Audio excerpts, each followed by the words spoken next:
La primera carta de Pablo a los Corintios, capítulo 1.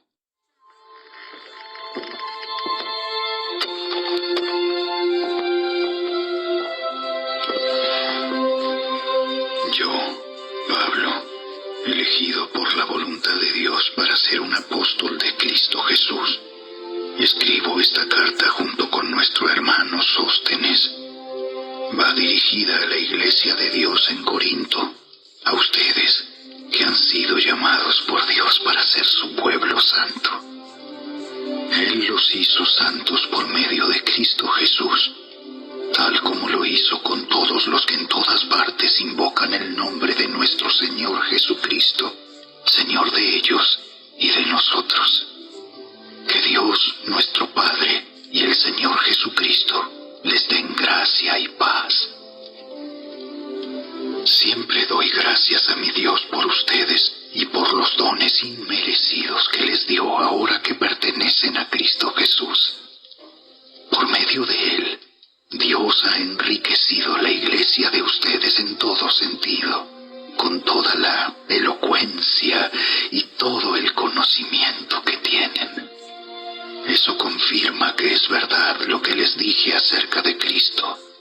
Ahora tienen todos los dones espirituales que necesitan, mientras esperan con anhelo el regreso de nuestro Señor Jesucristo.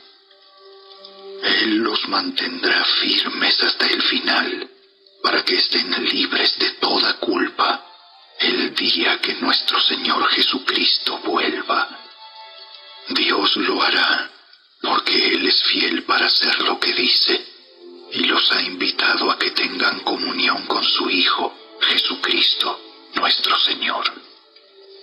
Amados hermanos, les ruego por la autoridad de nuestro Señor Jesucristo que vivan en armonía los unos con los otros, que no haya divisiones en la iglesia. Por el contrario, sean todos de un mismo parecer, unidos en pensamiento y propósito. Pues algunos de la casa de Cloé me contaron de las peleas entre ustedes, mis amados hermanos. Algunos de ustedes dicen, yo soy seguidor de Pablo. Otros dicen, yo sigo a Apolos, o yo sigo a Pedro, o yo sigo únicamente a Cristo. ¿Acaso Cristo está dividido en facciones? ¿Fui yo, Pablo, crucificado por ustedes? ¿Fue alguno de ustedes bautizado en el nombre de Pablo? Por supuesto que no. Agradezco a Dios que no bauticé a ninguno de ustedes excepto a Crispo y a Gayo, porque ahora nadie puede decir que fue bautizado en mi nombre. Sí, también bauticé a los de la casa de Estéfanas, pero no recuerdo haber bautizado a nadie más. Pues Cristo no me envió a bautizar, sino a predicar la buena noticia, y no con palabras ingeniosas, por temor a que la cruz de Cristo perdiera su poder. El mensaje de la cruz es una ridiculez para los que van rumbo a la destrucción. Pero nosotros, que vamos en camino a la salvación, sabemos que es el poder mismo de Dios. Como dicen las Escrituras, destruiré la sabiduría de los sabios y desecharé la inteligencia de los inteligentes. Así que, ¿dónde deja eso a los filósofos, a los estudiosos y a los especialistas en debates de este mundo? Dios ha hecho que la sabiduría de este mundo parezca una ridiculez, ya que Dios, en su sabiduría, se aseguró de que el mundo nunca lo conociera por medio de la sabiduría humana. Usó nuestra predicación ridícula para salvar a los que creen. es ridícula para los judíos, que piden señales del cielo, y es ridícula para los griegos, que buscan la sabiduría humana. Entonces, cuando predicamos que Cristo fue crucificado, los judíos se ofenden y los gentiles dicen que son puras tonterías. Sin embargo, para los que Dios llamó a la salvación, tanto judíos como gentiles, Cristo es el poder de Dios y la sabiduría de Dios. Ese plan ridículo de Dios es más sabio que el más sabio de los planes humanos, y la debilidad de Dios es más fuerte que la mayor fuerza humana. Recuerden, amados hermanos, que pocos de ustedes eran sabios a los ojos del mundo, o poderosos, o ricos, cuando Dios los llamó. En cambio, Dios eligió lo que el mundo considera ridículo para avergonzar a los que se creen sabios, y escogió cosas que no tienen poder para avergonzar a los poderosos. Dios escogió lo despreciado por el mundo, lo que se considera como nada, y lo usó para convertir en nada lo que el mundo considera importante. Como resultado, nadie puede jamás jactarse en presencia de Dios. Dios los ha unido a ustedes con Cristo Jesús. Dios hizo que Él fuera la sabiduría misma para nuestro beneficio. Cristo nos hizo justos ante Dios, nos hizo puros y santos, y nos liberó del pecado. Por lo tanto, como dicen las Escrituras, si alguien quiere jactarse, que se jacte solamente del Señor.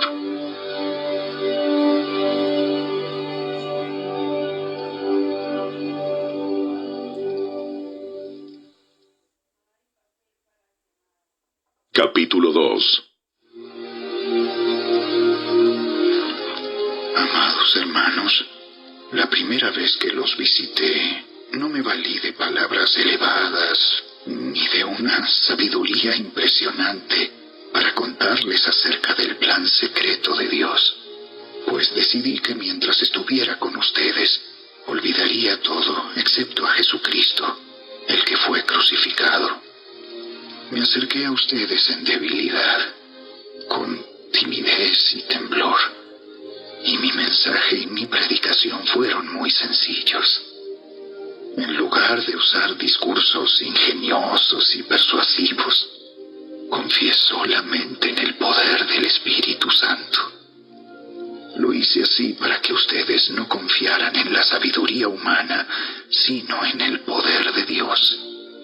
Sin embargo, cuando estoy con creyentes maduros, sí hablo con palabras de sabiduría, pero no la clase de sabiduría que pertenece a este mundo o a los gobernantes de este mundo, quienes pronto son olvidados.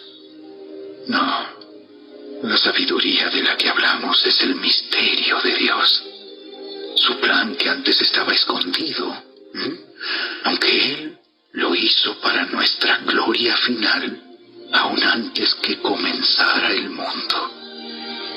Pero los gobernantes de este mundo no lo entendieron. Si lo hubieran hecho, no habrían crucificado a nuestro glorioso Señor. A eso se refieren las Escrituras cuando dicen: ningún ojo ha visto, ningún oído ha escuchado, ninguna mente ha imaginado lo que Dios tiene preparado para quienes lo aman. Pero fue a nosotros a quienes Dios reveló esas cosas por medio de su Espíritu, pues su Espíritu investiga todo a fondo y nos muestra los secretos profundos de Dios. Nadie puede conocer los pensamientos de una persona excepto el propio Espíritu de esa persona. Y nadie puede conocer los pensamientos de Dios excepto el propio Espíritu de Dios. Y nosotros hemos recibido al Espíritu de Dios, no al espíritu del mundo, de manera que podemos conocer las cosas maravillosas que Dios nos ha regalado. Les decimos estas cosas sin emplear palabras que provienen de la sabiduría humana. En cambio, hablamos con palabras que el Espíritu nos da, usando las palabras del Espíritu para explicar las verdades espirituales. Pero los que no son espirituales no pueden recibir esas verdades de parte del Espíritu de Dios. Todo les suena ridículo y no pueden entenderlo, porque solo los que son espirituales pueden entender lo que el Espíritu quiere decir. Los que son espirituales pueden evaluar todas las cosas, pero ellos mismos no pueden ser evaluados por otros, pues ¿quién puede conocer los pensamientos del Señor? ¿Quién sabe lo suficiente para enseñarle a Él? Pero nosotros entendemos estas cosas porque tenemos la mente de Cristo.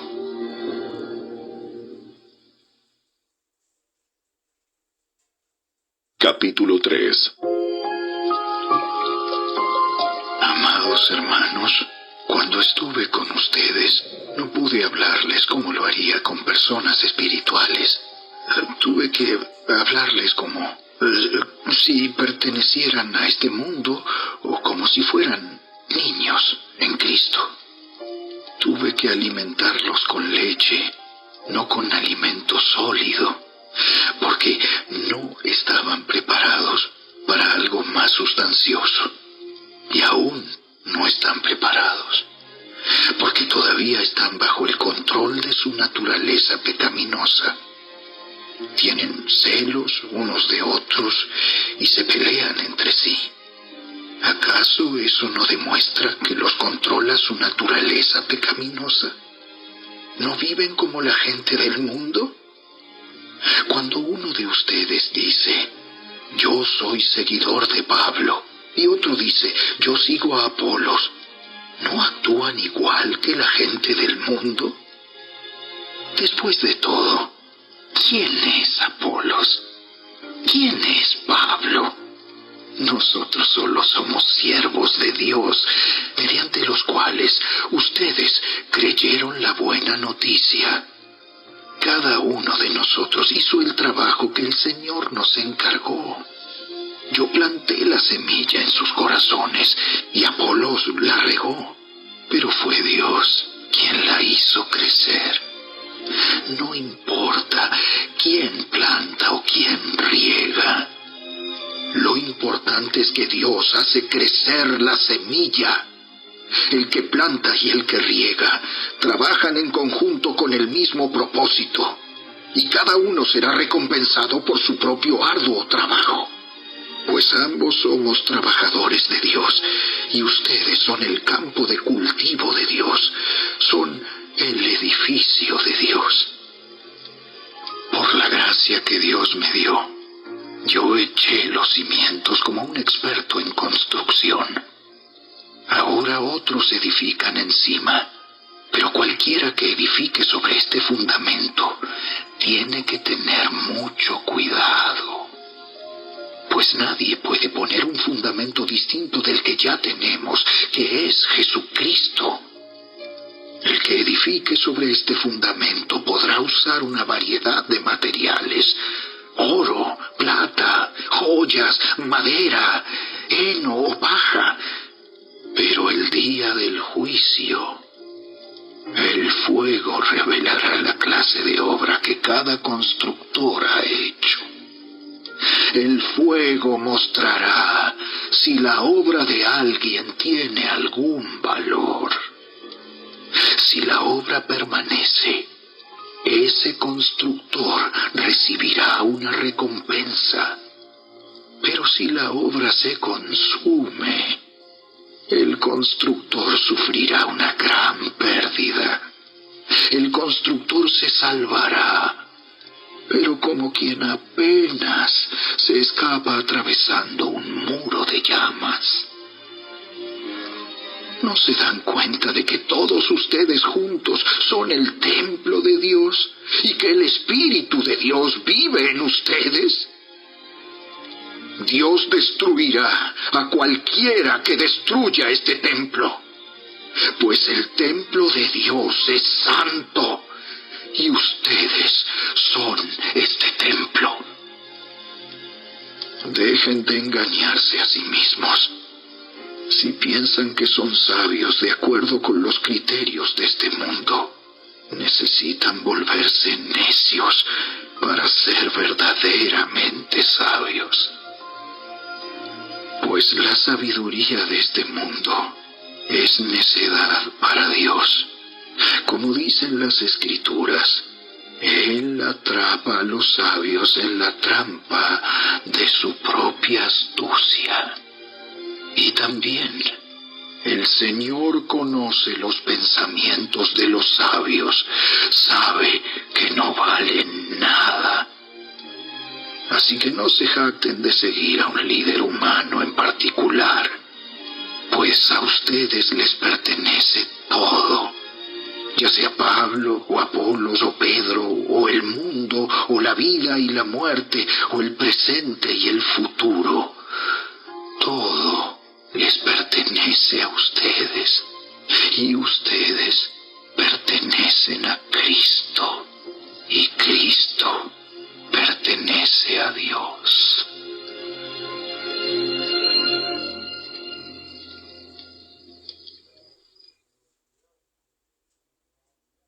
Capítulo 4. Así que a Apolos y a mí, considérennos como simples siervos de Cristo, a quienes se nos encargó la tarea de explicar los misterios de Dios. Ahora bien, alguien que recibe el cargo de administrador debe ser fiel. En cuanto a mí, me importa muy poco cómo me califiquen ustedes o cualquier autoridad humana. Ni siquiera confío en mi propio juicio en este sentido. Tengo la conciencia limpia, pero eso no demuestra que yo tenga razón. Es el Señor mismo quien me evaluará y tomará la decisión. Así que no juzguen a nadie antes de tiempo, es decir, antes de que el Señor vuelva, pues Él sacará a la luz nuestros secretos más oscuros y revelará nuestras intenciones más íntimas. Entonces Dios le dará a cada uno el reconocimiento que le corresponda. Amados hermanos, puse el caso de Apolos y el mío propio como ilustración de lo que les vengo diciendo. Si prestan atención a lo que les cité de las Escrituras, no estarán orgullosos de uno de sus líderes a costa de otro. Pues, ¿qué derecho tienen a juzgar así? ¿Qué tienen que Dios no les haya dado? Y si todo lo que tienen proviene de Dios, ¿por qué se jactan como si no fuera un regalo? Ustedes piensan que ya tienen todo lo que necesitan. Creen que ya son ricos. Hasta han comenzado a reinar sin nosotros en el reino de Dios. Yo desearía que en verdad ya estuvieran reinando, porque entonces nosotros estaríamos reinando con ustedes. A veces pienso que a nosotros, los apóstoles, Dios nos puso en exhibición, como prisioneros de guerra al final del desfile del vencedor, condenados a muerte. Nos hemos convertido en un espectáculo para el mundo entero, tanto para la gente como para los ángeles. Nuestra entrega a Cristo nos hace parecer tontos. En cambio, ustedes afirman ser tan sabios en Cristo. nosotros somos débiles, pero ustedes son tan poderosos. A ustedes los estiman. A nosotros nos ridiculizan. Incluso ahora mismo pasamos hambre y tenemos sed, y nos falta ropa para abrigarnos. A menudo somos golpeados y no tenemos casa.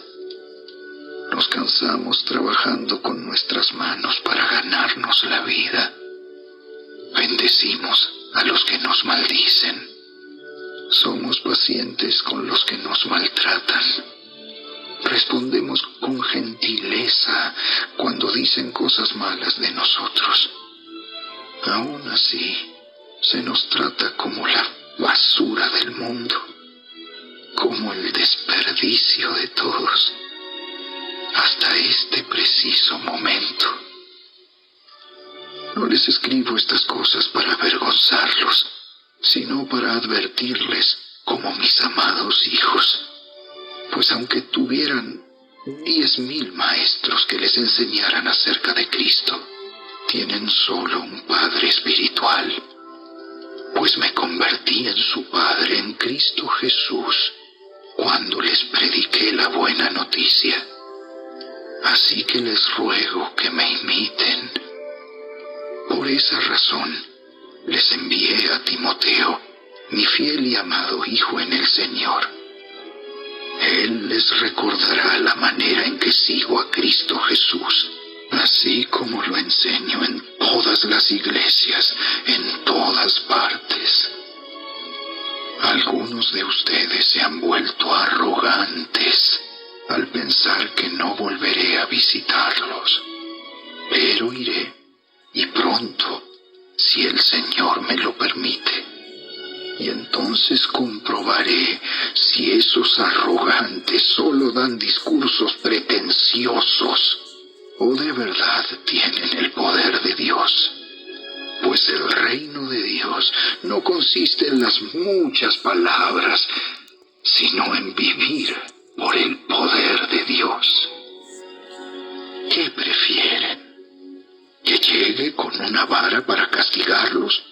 ¿O que vaya con amor y un espíritu amable?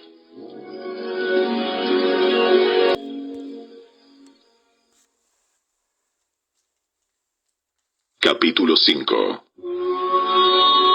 Me cuesta creer lo que me informan acerca de la inmoralidad sexual que hay entre ustedes. Algo que ni siquiera los paganos hacen. Me dicen que un hombre de su iglesia vive en pecado con su madrastra. Ustedes están muy orgullosos de sí mismos. En cambio, deberían estar llorando de dolor y vergüenza y echar a ese hombre de la congregación. Aunque no estoy con ustedes en persona, sí lo estoy en el espíritu. Y como si estuviera ahí, ya emití mi juicio sobre ese hombre.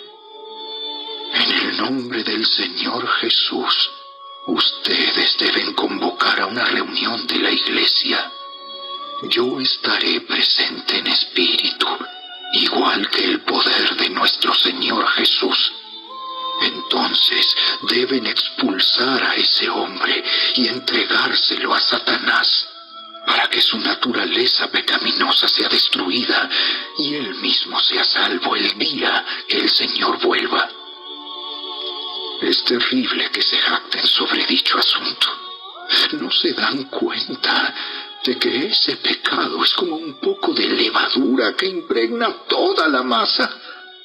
Desháganse de la vieja levadura, quitando a ese perverso de entre ustedes. Entonces serán como una nueva masa preparada sin levadura, que es lo que realmente son.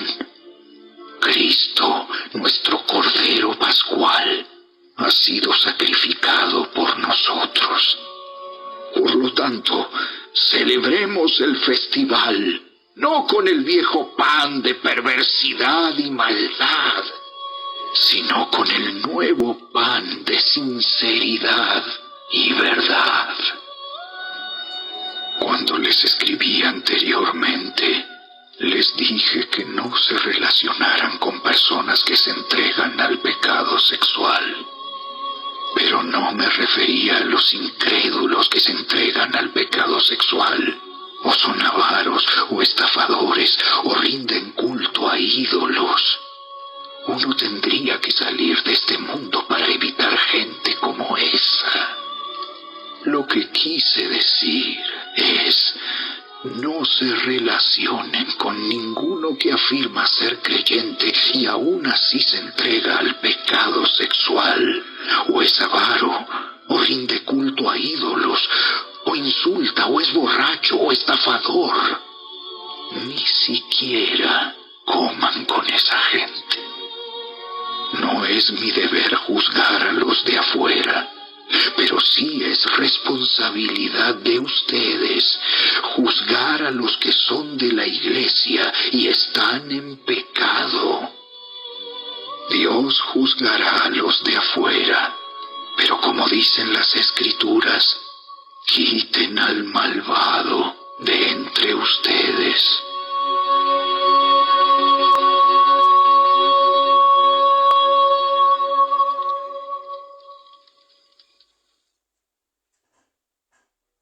Capítulo 6. Cuando uno de ustedes tiene un conflicto con otro creyente, ¿cómo se atreve a presentar una demanda y a pedirle a un tribunal secular que decida sobre el asunto, en lugar de llevarlo ante otros creyentes? ¿No se dan cuenta de que algún día nosotros los creyentes juzgaremos al mundo?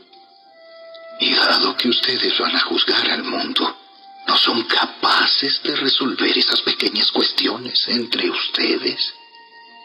¿No se dan cuenta de que juzgaremos a los ángeles?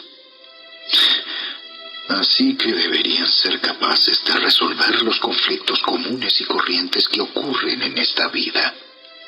Si tienen conflictos legales acerca de tales asuntos, ¿por qué acuden a jueces que son de afuera y no son respetados por la iglesia? Digo esto para que se avergüencen. No hay nadie en toda la iglesia con suficiente sabiduría para decidir sobre esos temas. En cambio, un creyente demanda a otro, justo frente a los incrédulos. El hecho de que tengan semejantes demandas legales unos contra otros es en sí una derrota para ustedes. ¿Por qué mejor no aceptar la injusticia y dejar el asunto como está? ¿Por qué no se dejan estafar? En cambio, son ustedes mismos los que hacen lo malo y estafan aún a sus propios hermanos en Cristo.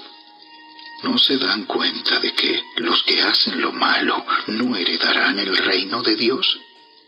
No se engañen a sí mismos. Los que se entregan al pecado sexual, o rinden culto a ídolos, o cometen adulterio, o son prostitutos, o practican la homosexualidad, o son ladrones, o avaros, o borrachos, o insultan o estafan a la gente, ninguno de esos heredará el reino de Dios. Algunos de ustedes antes eran así, pero fueron limpiados, fueron hechos santos, fueron hechos justos ante Dios al invocar el nombre del Señor Jesucristo y por el Espíritu de nuestro Dios.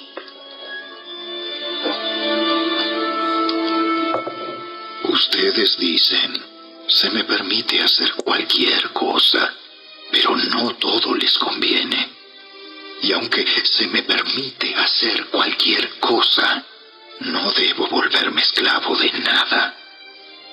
Ustedes dicen, la comida se hizo para el estómago y el estómago para la comida. Eso es cierto, aunque un día Dios acabará con ambas cosas. Pero ustedes no pueden decir que nuestro cuerpo fue creado para la inmoralidad sexual. Fue creado para el Señor, y al Señor le importa nuestro cuerpo. Y Dios nos levantará de los muertos con su poder, tal como levantó de los muertos a nuestro Señor. ¿No se dan cuenta de que sus cuerpos en realidad son miembros de Cristo? ¿Acaso un hombre debería tomar su cuerpo, que es parte de Cristo, y unirlo a una prostituta? ¡Jamás! ¿Y no se dan cuenta de que si un hombre se une a una prostituta, se hace un solo cuerpo con ella? Pues las Escrituras dicen, los dos se convierten en uno solo.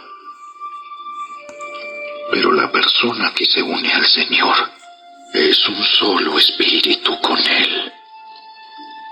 ¡Huyan del pecado sexual!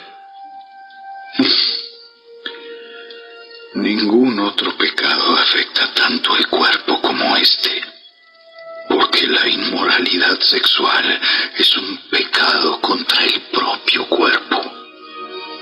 ¿No se dan cuenta de que su cuerpo es el templo del Espíritu Santo, quien vive en ustedes y les fue dado por Dios? Ustedes no se pertenecen a sí mismos, porque Dios los compró a un alto precio. Por lo tanto, honren a Dios con su cuerpo.